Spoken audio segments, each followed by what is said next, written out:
5 seconds. Start. Sir, I rise to support the demands that have been placed before the House by the Home Minister. Sir, I need not remind the House that this year the Home Ministry's demands are being discussed in a context which can be described as almost unexampled. It is for the first time that we are discussing the demands of this ministry after the country passed through the period of the emergency that rocked the very basic structure of our constitution and our policy and made the common people of our country realize what they have lost with the eclipse of their fundamental rights and freedom. Sir, the 19 months of rule marked the culmination of a concerted effort of undermine democracy. Those who wanted to destroy the democracy and convert our system into a totalitarian system had looked upon the Home Ministry as the main instrument for forcing their will on the nation.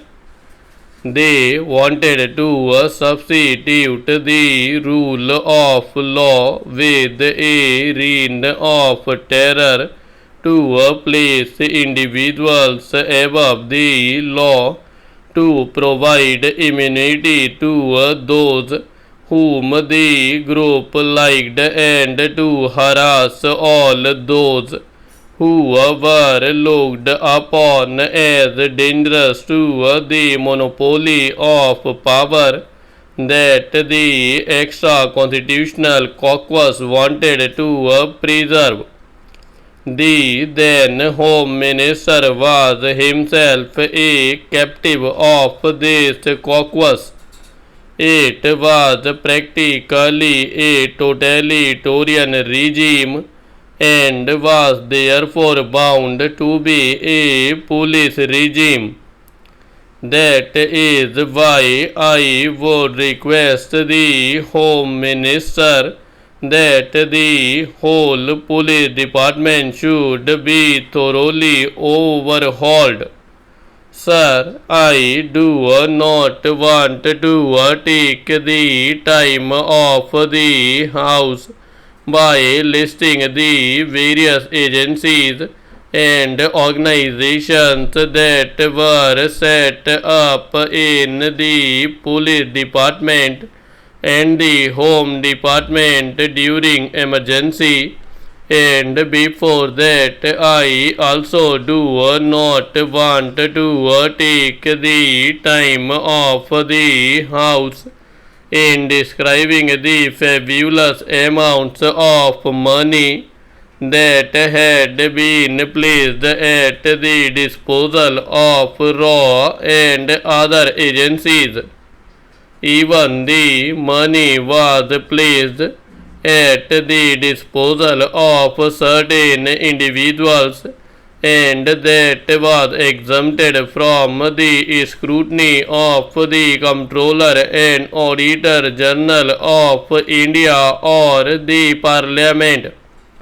I do not want to go into all these details, but I would only request the Home Minister to go into these things and ensure that such things do not happen in future. Under these circumstances, sir, the task of the Home Minister is therefore one of dismantling the police state that was built up by the previous government. Sir, I must congratulate the Home Minister for the excellent beginning that he has made and for the speed that he has acquired to restore the fundamental rights to the citizens and to appoint commission of inquiry to go into the excess of the earlier rule as well as the shocking scandals that had characterized last years of the previous regime. However, in all humility, I must confess that it is not enough. The 42nd Amendment of the Constitution should be withdrawn immediately. The fundamental rights will have to be fully restored. The role and power of the judiciary must be restored. Then the necessary correction in the attitude of the police cannot be achieved if at this moment we do not differentiate between those officers and men who acted on instructions and those who went out of their way to trouble and harass people during the earlier rule. If we do not differentiate between these people and do not give to the guilty exemplary punishment that would serve as deterrent and corrective, we would not be able to reorganize the police department. Now, I come to the area of general administration, for which the Home Minister is wholly responsible. Our public offices have not earned a great reputation for efficiency. Public petitions and letters remain unanswered and under consideration for months and months together. Public petitions and letters written by the public representatives, councillors, legislators, or members of parliament, even to the ministers, leave aside the officers, remain unanswered or under consideration for years together. Sometimes we do not get a reply at all to our letters. Our people have to suffer because of this. We hope the Home Minister will see that these public offices function efficiently. Even after 50 years of our own government, these public officers, especially officers like block development officers and the public officials, do not behave properly, and they even behave very badly to the public.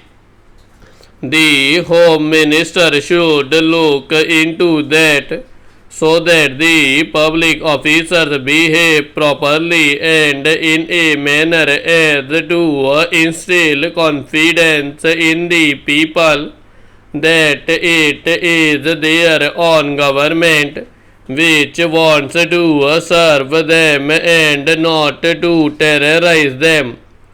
Within the time you have given, I want to draw the attention of the Home Minister to a very important matter. I know the law and order is a state subject, honorable member was telling that our home minister had encroached upon this state subject. Sir, if some state governments and their chief ministers and ministers behave in such a way which is against people's interest, naturally government of India have to take action against these people.